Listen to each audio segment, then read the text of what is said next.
அனைவருக்கும் வணக்கம். இன்னைக்கு நம்ம பார்க்க போற ரெசிபி பாவக்காய் காரக்குழம்பு எப்படி பண்றதுன்னு பார்க்க போறோம். இந்த குழம்பை நம்ம மாசத்துல 2 தடவையாவது வச்சு கொடுத்தோம் அப்படின்னா குழந்தைங்களுக்கு பூச்சி எதுவும் வராம ஹெல்த்தியா இருக்கும். ஸோ இதை எப்படி பண்றதுன்னு பார்க்கலாம். வாங்க வீடியோக்குள்ள போகலாம்.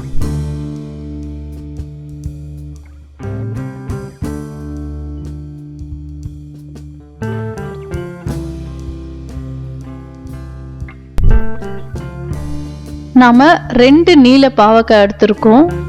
அதுக்கு 3 தக்காளி எடுத்திருக்கோம், 4 சின்ன சைஸ் வெங்காயம் எடுத்திருக்கோம், 1 பூண்டு எடுத்திருக்கோம், கொஞ்சம் புளி எடுத்திருக்கோம். இந்த புளியை நம்ம தனியா ஊற வச்சிடலாம். இப்போ இந்த எடுத்து வச்சிருக்க பாவக்காவை இந்த மாதிரி நம்ம கட் பண்ணி எடுத்துக்கலாம். இந்த கட் பண்ணி எடுத்த பாவக்காவில் இந்த விதைகள் எல்லாம் எடுத்துடலாம். ஏன்னா விதையில ரொம்ப கசப்பு தன்மை இருக்கும், குழந்தைங்களால சாப்பிட முடியாது.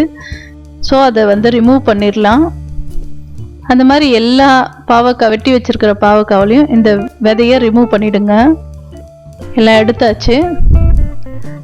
இப்போ நம்ம ஆயில் எதுவும் சேர்க்காம ஒரு கடாயில் இதை வறுத்து எடுத்துக்கலாம். சிம்மில் வச்சு வறுத்து எடுத்துக்கோங்க, இல்லாட்டி கருகிடும். இதை ஃபுல்லாகவே சிம்மில் வச்சு தான் பண்ணணும். ஸோ இதை நல்லா டீப் ஃப்ரை பண்ணி எடுத்துக்கலாம்.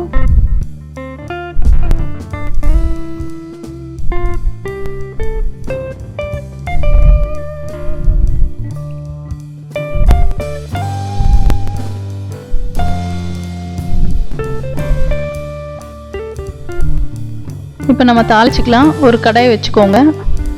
இதில் 50 ml நல்லெண்ணெயோ இல்லை கடலை எண்ணெயோ உங்கள் இஷ்டம், எது வேணாலும் விட்டுக்கோங்க.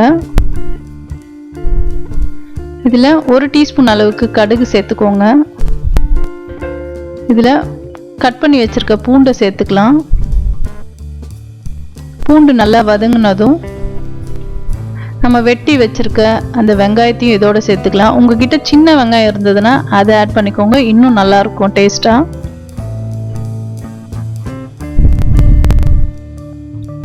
இது நல்லா வதங்கணும். வதங்கிறதுக்காக இப்போ நம்ம 1/2 டீஸ்பூன் அளவுக்கு மஞ்சத்தூள் சேர்த்துக்கலாம்.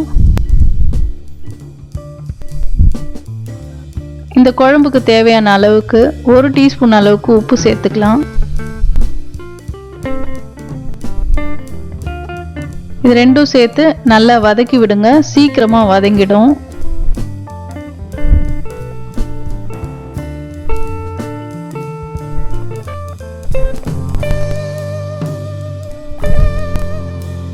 இப்போ நல்லா வதங்கிடுச்சு வெங்காயம்.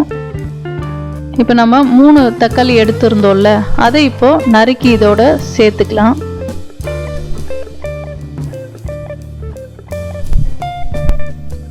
தக்காளி சேர்த்து நல்லா வதக்கி விடுங்க. தக்காளி நல்லா வதங்கிடுச்சு. இப்போ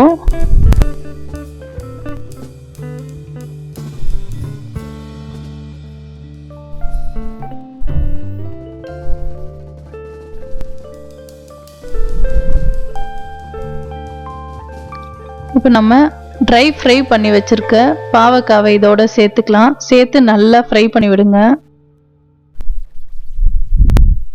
இப்போ நம்ம இதோட மசாலாவையும் சேர்த்துக்கலாம்.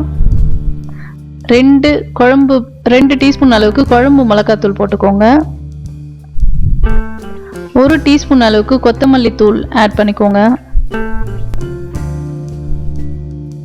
இது எல்லாத்தையும் சேர்த்து நல்லா கலந்து விடுங்க.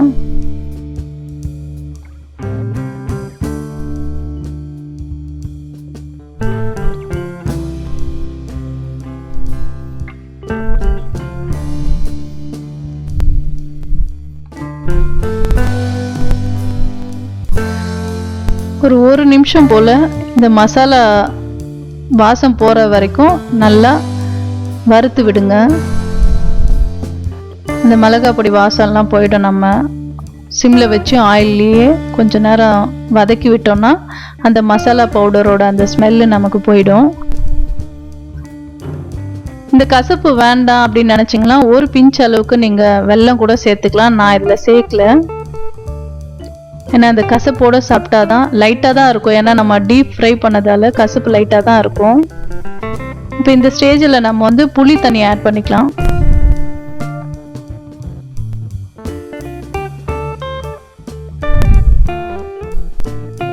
இதோட நமக்கு குழம்பு தேவையான அளவுக்கு நம்ம தண்ணி சேர்த்துக்கலாம்.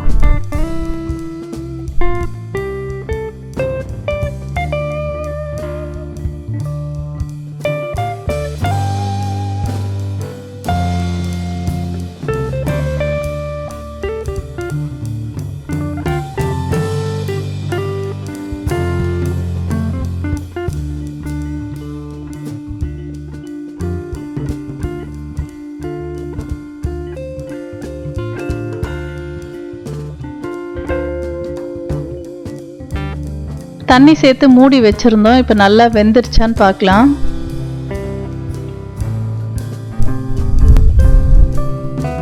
பாருங்க, கொஞ்சம் திக்காய் நல்லா குழம்பு கொதிச்சிருக்கு. காய் நல்லா வெந்திருக்கு. ஒரு 10 நிமிஷம் சிம்ல வச்சு மூடினாலே போதும். இப்போ கொத்தமல்லி தழையை ஆட் பண்ணிக்கலாம்.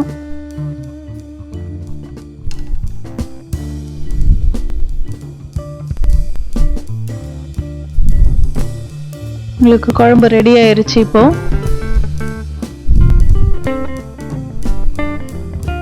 இந்த ஸ்டேஜில் உங்களுக்கு வெல்லம் வேணும்னா ஆட் பண்ணிக்கோங்க, இல்லை வேண்டாங்கிறவங்க விட்டுருங்க. பாருங்க, ஓரளவுக்கு திக்காக இருக்கு. இப்போ நம்ம ஒரு பவுலில் சர்வ் பண்ணிக்கலாம்.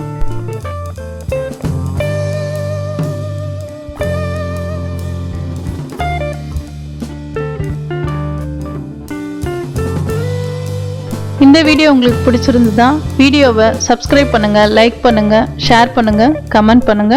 நன்றி.